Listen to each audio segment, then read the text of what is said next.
Okay, let's unpack this. If you were asked to name, I don't know, the most universally recognized, maybe the most trusted American actor of the last 40 years, You'd probably land on Tom you'd Hanks. immediately land on Thomas Jeffrey Hanks. Exactly. He's the definition of a cultural icon, so much so that he's often just, well, he's affectionately called America's dad. And that nickname, America's Dad, that's really the whole premise of this deep dive. Because everyone knows Tom Hanks, right? Of course. They know him as Forrest Gump, they know his voice as Woody, they know him as Sully landing the plane on the Hudson. But our mission here, it isn't just to list his achievements. Bro. It's to distill the surprising facts, the pivotal career moves, and the sheer volume of his off-screen work as a producer, a writer, an activist. That explains why he has this unique, almost untouchable status. This wasn't an accident. Absolutely not. It was a series of very intentional, very high-stakes moves. And the stack of sources we've pulled is, well, it's rich. It covers everything from his surprisingly rootless sort of awkward childhood right up to his current ventures as a prolific filmmaker, a novelist, and even a newly naturalized Greek citizen. So what we're offering you, the listener, is a shortcut. A way to really understand the complete arc of a figure who went from, as he described himself, a geek and an improv comedian, through a pretty rough period of cinematic flops. A really rough period. Becoming a consecutive Oscar winner, a production mogul, and, arguably the most trusted historical voice in Hollywood. It's the context that matters most. We're going to move through the eras of Hanks chronologically. We'll start with the accidental actor, the nomadic childhood. Then we'll chart that dramatic pivot that defined the 90s. And then we'll analyze the rise of his Playtone production empire, which is a story in itself. And finally, we'll synthesize this legacy he's built, a legacy founded on advocacy, trust, and some surprisingly complex personal beliefs. So let's start at the very beginning. Concord, California. Thomas Jeffrey Hanks, born July 9, 1956.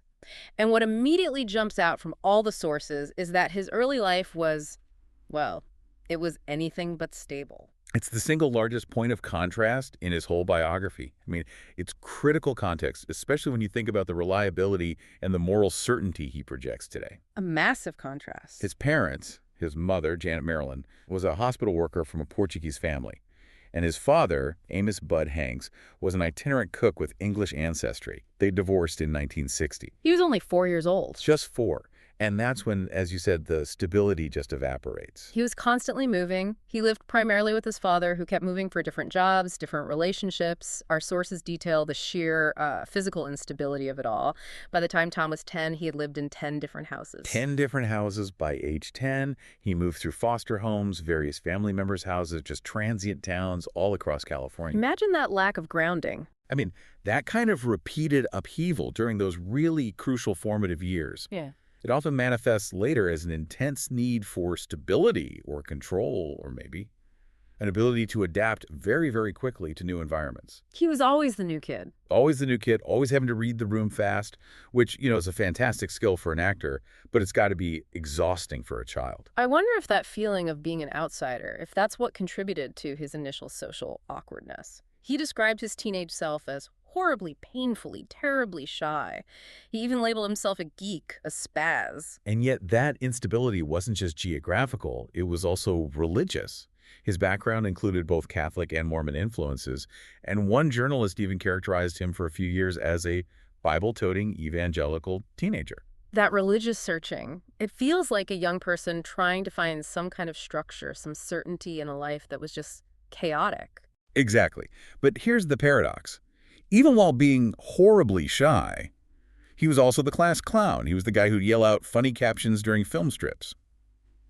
How does a terribly shy person simultaneously crave the spotlight enough to do that? I think theater was the answer. It gave him permission, It gave him a framework to channel that energy and humor through a persona, which is a much safer way to express yourself. It's a mask. Right. He acted in high school plays, most notably South Pacific at Skyline High School. That's where he found his tribe. He then tried to formalize it, studying theater at Cheval College, and then he transferred to California State University, Sacramento. But here's the critical pivot. He didn't finish. He dropped out. Which, for a student who's dedicated to learning, that can sound like failure. But in his case, it was the exact opposite. It turned out to be the most pivotal, non-acting decision of his entire early career. He met a man named Vincent Dowling. The head of the Great Lakes Theater Festival in Cleveland, Ohio. Dowland saw something in him, and this led to a 3-year, full immersion internship. And this wasn't some cushy apprenticeship where he got the starring roles. This was foundational labor. Oh, yeah. He covered all aspects of production. He learned lighting, set design, stage management.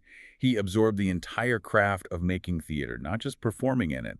It turned him into a serious theater professional. And he proved his acting chops were serious, too, even back then, and way outside of comedy. In 1978, while he was still an intern, he won the Cleveland Critics Circle Award for Best Actor. And get this, for playing Proteus in Shakespeare's The Two Gentlemen of Verona. Which is a complex, almost villainous character. He betrays his friend, he attempts an assault. It's a dark role. It's a fascinating detail because if you look at his output for the next 40 years, villainy is, well, it's virtually absent. It shows the intrinsic range was there from the start, but Hollywood saw his comedic flair and just distilled his persona into the trustworthy, morally centered everyman. The industry decided what he was for them. Pretty much. And that decision was helped along once he moved to New York City in 1979. He did make his film debut in 1980 in a low-budget slasher film. He Knows You're Alone, which is just bizarre casting for the future Tom Hanks. But the real launchpad, the thing that put him on the map for the masses, was television. He got the co-lead role as Kip Wilson in the ABC sitcom Bosom Buddies. That ran from 1980 to 1982. It was pure 80s high-concept absurdity. He and Peter Scolari played two ad men who had to dress as women to live in a cheap, all-female hotel. It was basically something like hot for TV, but it absolutely worked to showcase his comic timing and his, incredible screen presence. One co-producer famously said, "Too bad he won't be in television for long. I knew he'd be a movie star in 2 years." The charisma was just undeniable, even under a terrible wig. And this is where that thread of sheer luck, combined with preparedness, comes into play. The connection that really launched him from sitcom star to feature film lead came from the most surprising place. A guest appearance on Happy Days in 1982. Exactly. So the path wasn't a straight line from Bosom Buddies to the movies. No, it was the Happy Days writers who saw him and suggested him to the former star of the show, Ron Howard, who was looking for a lead for his new project, Splash. An incredible bit of accidental history. That guest spot was basically his audition. And Splash, released in 1984, was a surprise box office hit. It grossed over $69 million and immediately set him up as this lovable comedic lead. He followed that up with Bachelor Party, also in '84, which kind of confirmed his position as this fun, goofy, if maybe a little lightweight comedy star. He really seemed like he was heading down the road of, a Bill Murray or a Chevy Chase. Yeah. But then came the crucial pivot. The first clear instance of Hanks choosing depth over an easy paycheck. And that pivot was the dramedy Nothing in Common in 1986. He played a young ad exec whose life gets turned upside down when his parents separate and his father gets sick. And his father was played by the legend himself, Jackie Gleason. That film really hit him differently. He talked publicly about how it completely shifted what he wanted to do. He realized he wanted to focus on people's relationships, the human condition. It was a very intentional decision to pursue more dramatic material. And it was a risk. The film wasn't a huge commercial success, but it got critical respect. And even after that move toward depth, the role that truly cemented him as a major Hollywood star and earned him his first Academy Award nomination for Best Actor was still a comedy, but a high-concept one, Big, in 1988. Big was the proof that the world would show up for a dramatic performance that was couched in a comedic premise. He proved he could carry a major film, both commercially and critically. But the period right after Big is so vital to look at because it shows how volatile stardom was before he became an icon. It's so important to remember that run of Doms. It proves his success wasn't inevitable. He had hits, like Turner and Hooch in '89, but he followed that with a string of underperformers. There was The Burbs in '89, The Surreal Joe versus the Volcano in '90, and then the notorious flop. Brian De Palma's The Bonfire of the Vanities, also in 1990. And Bonfire was supposed to be a huge prestige film, but it was a total disaster. Hanks played Sherman McCoy, this greedy, unlikable Wall Street guy. Our sources say the critical panning of that role, the feeling that he was miscast as someone unheroic, it forced him to completely rethink his brand. He learned a crucial lesson. The audience liked him best when he was relatable, when he was fighting for something or struggling through something, not when he was the bad guy. And that run of flops meant he had to climb back up, which sets the stage perfectly for the next phase. The highly intentional, high-quality filmmaking era that cemented the everyman hero persona. Right. So if the 80s were about finding his footing and, learning what roles to avoid, the 90s were about defining his permanent legacy. This is where the Tom Hanks we know today was, for all intents and purposes, engineered. Absolutely. And Hanks himself acknowledged this shift. He called the time around 1993 his modern era of movie making. He even said publicly that his work had fundamentally improved, that it became less pretentiously fake and over the top. He got comfortable being vulnerable and just genuine on camera. The bounce back really started with A League of Their Own in 1992, where he played the washed-up coach Jimmy Duggan. But he truly soared when he was reunited with Nora Ephron and Meg Ryan for Sleepless in Seattle in 1993. That film established his inherent charm and relatability in a way that even Big only hinted at.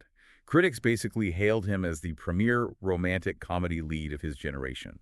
He was the perfect stand-in for the thoughtful, emotionally available modern man. But just as he was cemented in romance, he took the dramatic leap that changed everything. He leveraged all that newfound sincerity for Philadelphia in 1993. He played Andrew Beckett, a gay lawyer with AIDS, suing his firm for discrimination.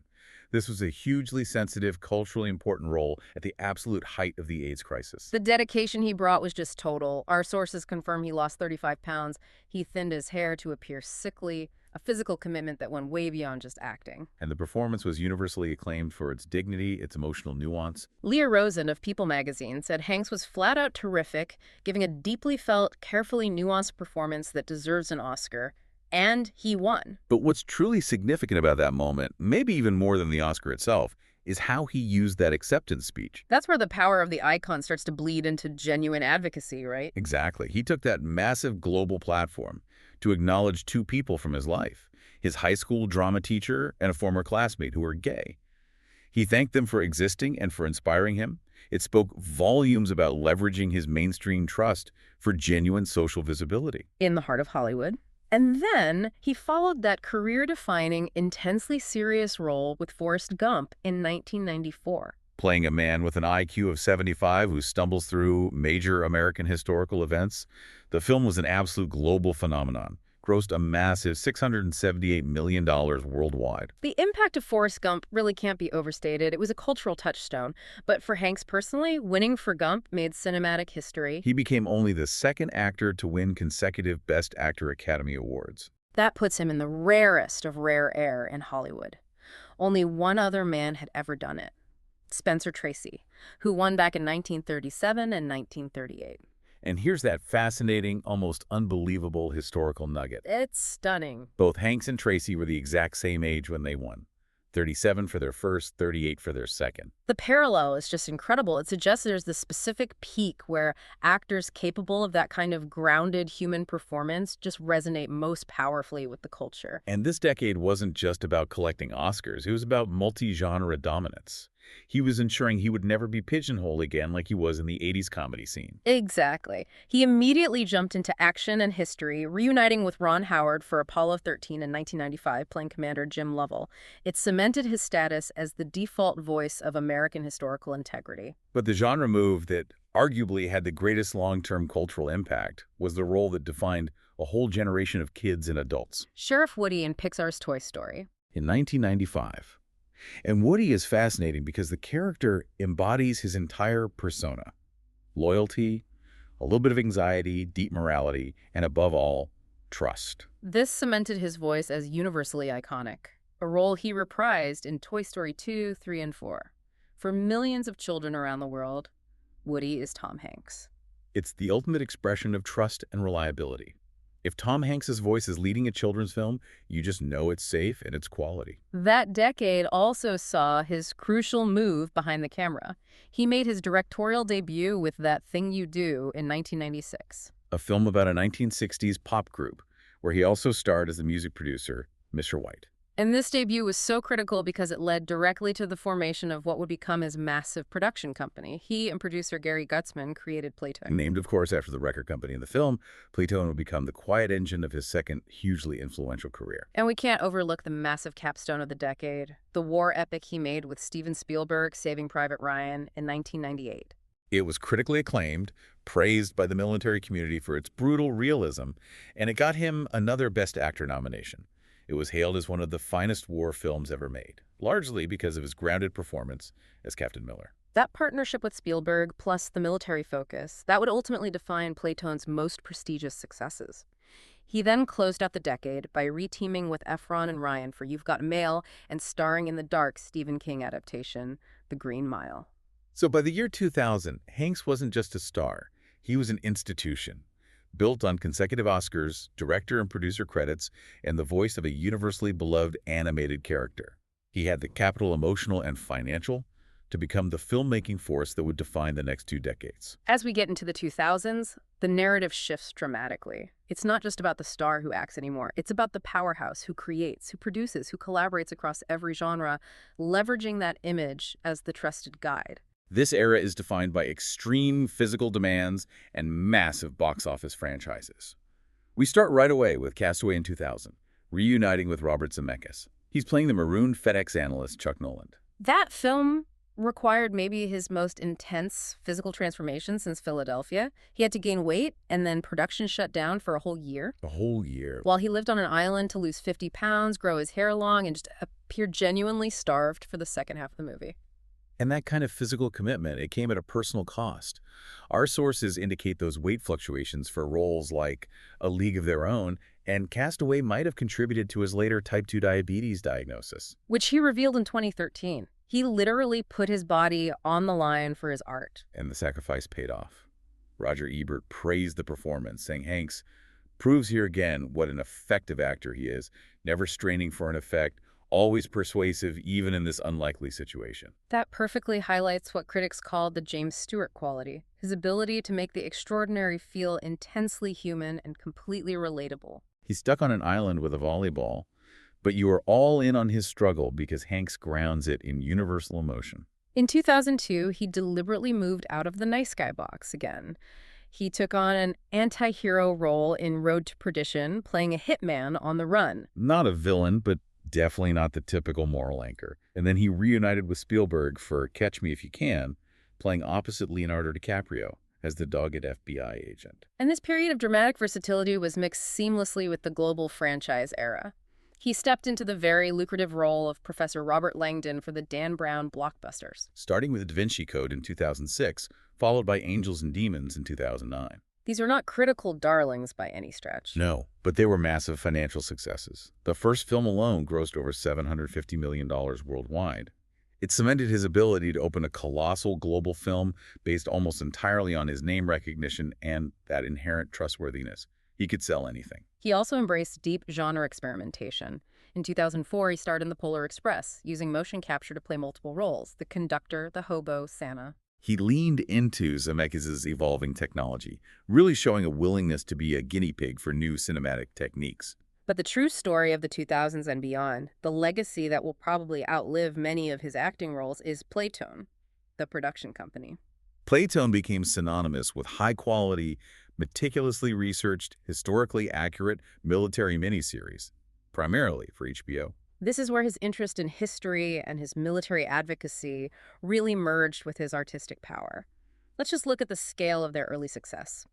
They executive produced From the Earth to the Moon in 1998. A 12-part series on the Apollo program, a $68 million venture that won an Emmy. Yeah. A massive undertaking for an early project. And then came the World War II trilogy that is absolutely foundational to his non-acting legacy, Band of Brothers in 2001. Which followed Easy Company. It won a slew of Emmys.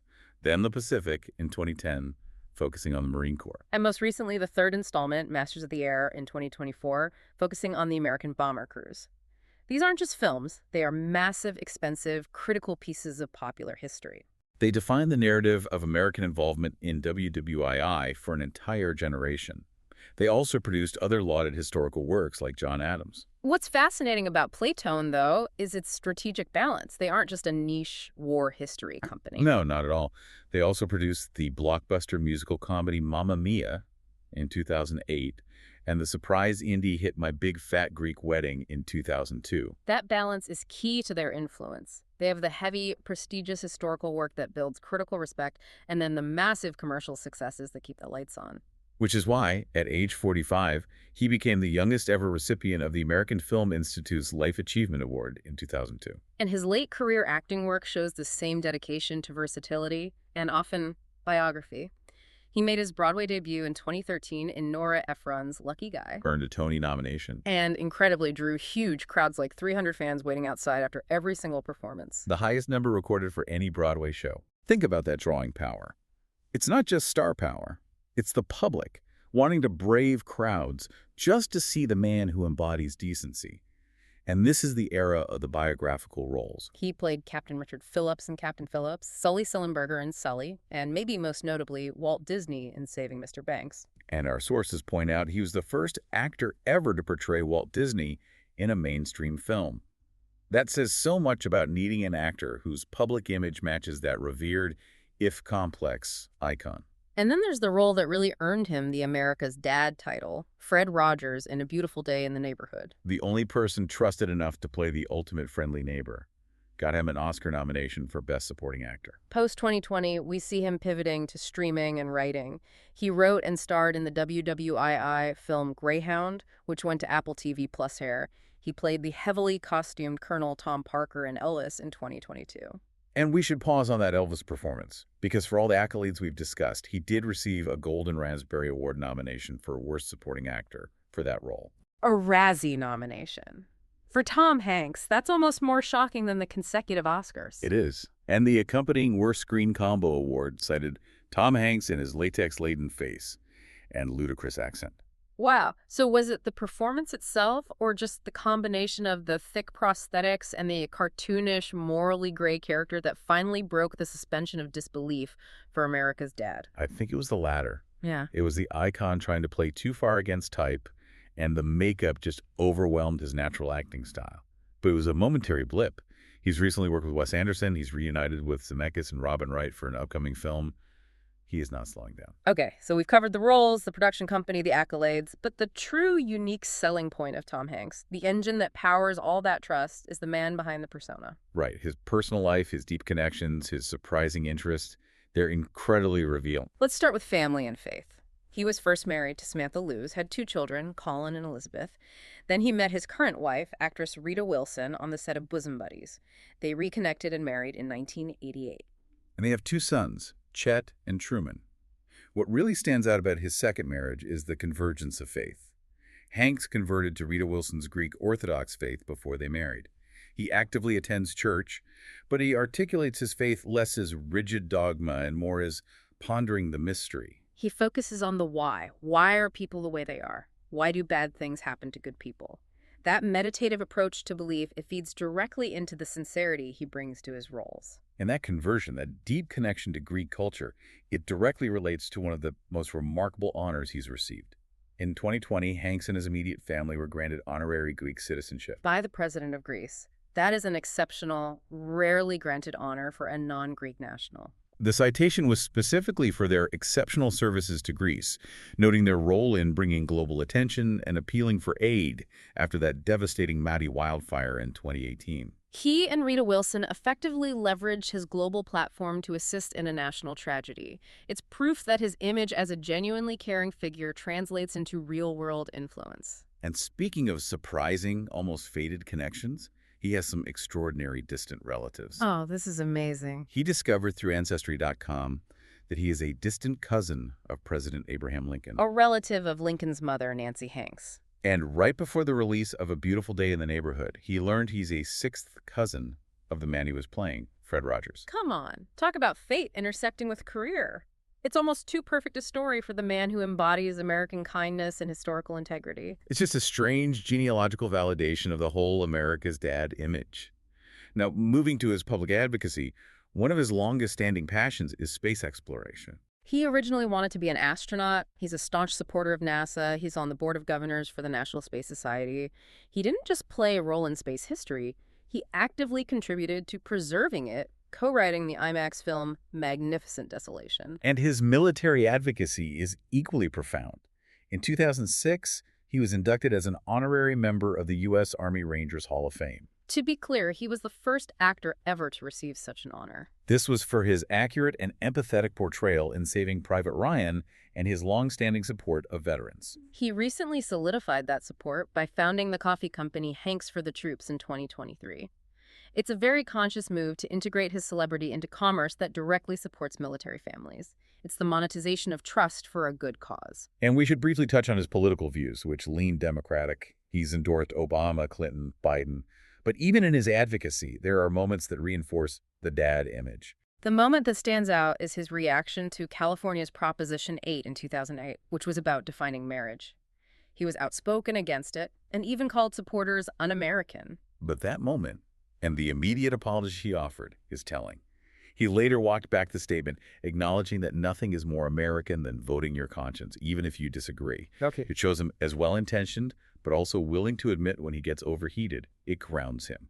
Finally, we have to mention his unique obsession, manual typewriters. He collects them, owns hundreds, and uses them almost daily. It speaks to his deep respect for craft and, physical permanence. And he took this passion and turned it into two distinct writing careers. He wrote a collection of short stories, Uncommon Type, each inspired by a typewriter in his collection. And his debut novel, The Making of Another Major Motion Picture Masterpiece, was published in 2023. He even released the Hanks Writer iOS app to emulate the experience of using one, clacking sounds and all. He's this fascinating blend of old-school craft and modern cultural influence. So now that we've charted the man, his production empire, and his philanthropic work, let's just synthesize his reputation and legacy. Because the numbers themselves, they're staggering, and they directly reflect the trust he commands. Let's start with the box office. Tom Hanks is ranked as the fourth highest-grossing American film actor of all time. His films have grossed over $4.9 billion in North America alone, averaging a colossal $100 million per film. Worldwide, his films have earned over $9.96 billion. He is a genuine, long-term financial force. But more powerful than the money is the trust. His name alone signals quality and integrity. In 2006, he topped a Forbes list of most trusted celebrities. That high regard leads to frequent comparisons to classic Hollywood greats who also embodied moral character. He's often compared to James Stewart and Henry Fonda. Right, he's said to have that James Stewart quality, and we should spend a second defining that because it's the core of his appeal. Jon Stewart specialized in playing decent, earnest, good men thrust into extraordinary circumstances. Think of Stewart in Mr. Smith Goes to Washington or It's a Wonderful Life. Hanks carries that same inherent decency, making us believe that the pilot, the stranded analyst, or the soldier is just an ordinary man doing his duty. Roger Ebert provided the definitive analysis of this. Ebert wrote that Hanks embodies not our fantasies, but our lives. The core idea is that Hanks reassures us that in our ordinariness, we also have a kind of importance. And Ebert believed the camera is a lie detector, and that Hanks must be a fundamentally good person to play such roles so convincingly. Or he's an even better actor than we think, capable of projecting innate trustworthiness. That ability to embody the ordinary hero is why the public is universally agreed he is America's dad. He provides stability and a sense of protective reliability on screen. And his status has been formalized through so many high-level honors: the AFI Life Achievement Award in 2002, the Kennedy Center Honor in 2014, and recognizing his civic and humanitarian contributions, the Presidential Medal of Freedom in 2016. He also received the French Legion of Honor, specifically for his work in presenting World War II accurately and supporting veterans. It's a legacy acknowledged at the highest levels of global government. And in a final nod to his passion for space, the asteroid 12818 Tom Hanks is named after him. He received the Golden Globe Cecil B. DeMille Award in 2020. It's just a career built on meticulous choices, powerful collaborations, and a genuinely approachable persona that the world has fully embraced. So if we step back and recap this deep dive for you, the key insight is that Tom Hanks' success was never just a flash in the pan. It was a conscious construction, built on deeply intentional career shifts. From awkward nomadic teen to comedy star, from comedy star through critical flops to serious dramatic actor, and finally from actor to massive producer, writer, and global advocate. That trajectory, combined with cultivating an approachable persona, has resulted in an unprecedented level of public trust and massive cultural capital in Hollywood. He transitioned from being merely a reliable actor to being a reliable cultural steward, a global emblem of integrity. We've seen how he successfully leveraged his identity as the quintessential everyman to convince us he's a soldier, an astronaut, Walt Disney, the neighbor we all wish we had. And this accumulated trust, it leads us to a final provocative thought. Considering his massive ongoing success in creating and producing historical nonfiction content, specifically the Emmy-winning WWII miniseries like Band of Brothers, the Apollo series, and Masters of the Air, we have to ask this question. Does Hanks's established reputation as a profoundly trustworthy and morally centered figure now lend his historical and literary projects a unique weight and influence that few other celebrities can command? His reputation allows him to dictate the historical narrative for millions of people. This is a level of cultural capital built brick by brick, from his first role in a low-budget slasher flick all the way to earning a second citizenship in Greece. It's more than acting, it's cultural stewardship. And that's a legacy worth thinking about. Thank you for joining us for this deep dive.